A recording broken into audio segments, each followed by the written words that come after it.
दोस्तों, कुछ लोग कहते हैं कि नसीब में होगा तो मिलेगा।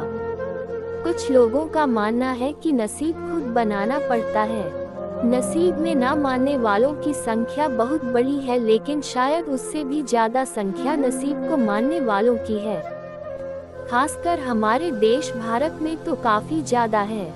आज नसीब के बारे में इतनी बातें इसलिए क्योंकि आज की कहानी, जिसका शीर्षक है नसीब का खेल, उसी विषय पर आधारित है।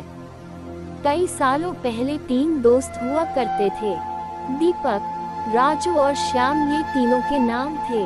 दीपक और राजू अच्छे खासे धनवान परिवार से ताल्लुक रखते थे। श्याम बेहद गरीब और साधारण परिवार का था। पैसों के मामले में इतनी असमानताएं होने के बावजूद तीनों की दोस्ती ऐसी थी कि वह एक दूसरे के लिए कुछ भी करने के लिए तैयार हो जाते थे। दोनों धनवान दोस्तों ने अपने गरीब दोस्त की परिस्थिति बदलने के लिए उसकी कई बार मदद की थी, लेकिन उसकी परिस्थिति में कोई भी बदलाव नहीं होता था।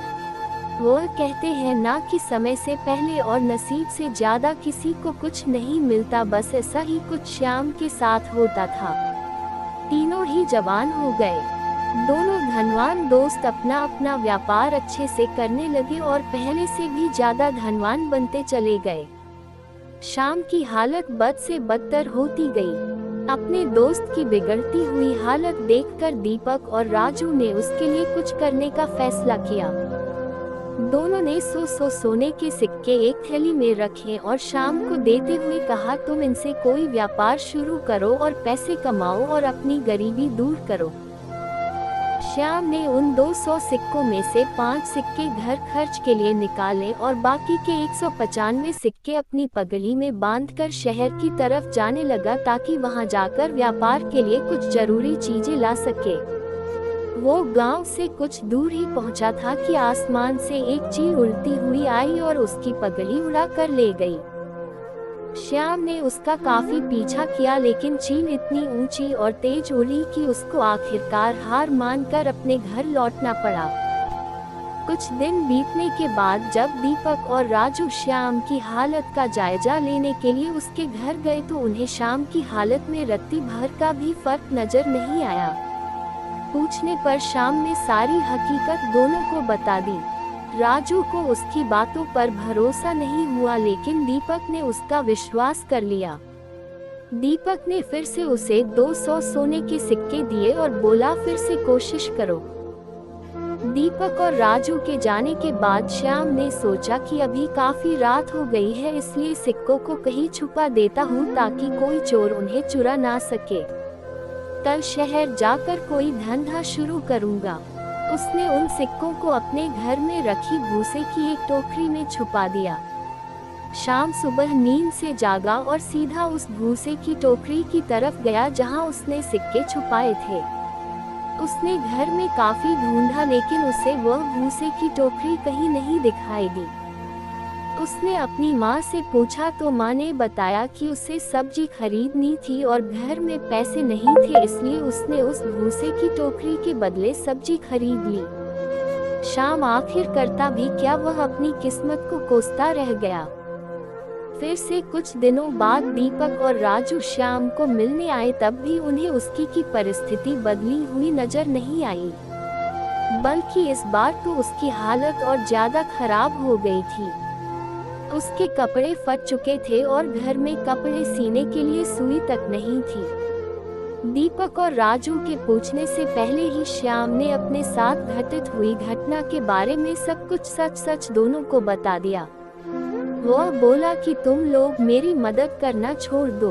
अब तो मुझे भी लगता है कि मेरी किस्मत में धनवान बनना लिखा ही नहीं है। मेरी वजह से तुम्हारा भी काफी नुकसान होता रहता है।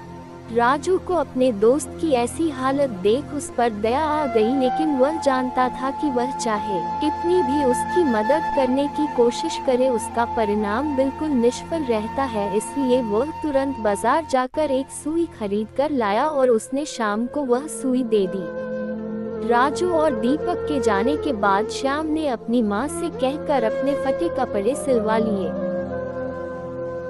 उसी रोज उनके पड़ोस में रह रहे मछुआरे की बीवी उनके घर आई और सुई मांगने लगी। वह बोली, मेरे पति को मछलियां पकड़ने जाना है, लेकिन हमारा मछली पकड़ने का जाल कई जगह से फट चुका है। अगर आपके पास सुई है तो मेरी मदद कर दीजिए, इसके बदले में मैं आपको एक अच्छी सी मछली देकर जाऊंगी।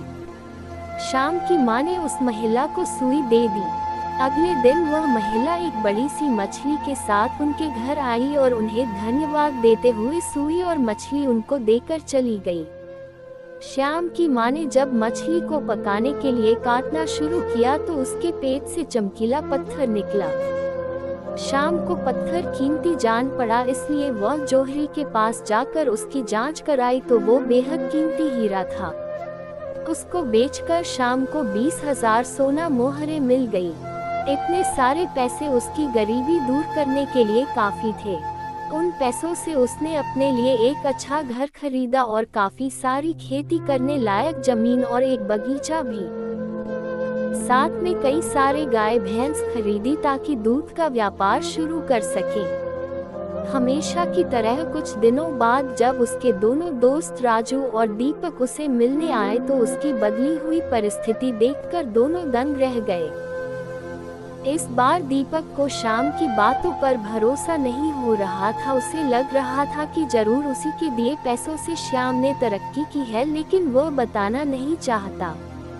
लेकिन राजू को उस पर विश्वास हो गया था कि जरूर उसी सुई की वजह से उसकी किस्मत बदली है। श्याम अपने दोनों दोस्तों को अपने खेतों में घुमाने ले गया और बाद में अपने बागीचे में। वहाँ पर कुछ बच्चे पहले से एक पेड़ पर चढ़कर फल तोड़ने की कोशिश कर रहे थे। बच्चों ने गलती से वहाँ पर एक पक्षी का घोंसला गिरा दिया, जिसमें एक पगड़ी के अंदर 195 सोने के सिक्के वाली वही पोटली थी जिसे कभी एक चील श्याम के सिर से ले उड़ी थी। उसे लेकर जब तीनों दोस्त घर को लौटे तब श्याम की माँ गाय भैंसों को भूसा खिला रही थी और उसी दौरान भूसे की एक टोकरी से वह 200 सोने के सिक्के भी निकले जो श्याम ने कभी अपने पुराने घर में भूसे की टोकरी में छिपाए थे। उसकी किस्मत कुछ ऐसा खेल खेल रही थी कि उसके हक की सारी चीजें और खुशियाँ उसके पास लौटकर आ रही थी। नसीब चमकने की वजह से श्याम तो खुश था ही, लेकिन उससे भी ज्यादा खुश थे उसके दोनों अच्छे और सच्चे मित्र। दोस्तों, नसीब का खेल ये हिंदी कहानी आपको कैसी लगी? आप अपने विचार कमेंट बॉक्स में जरूर बताइएगा।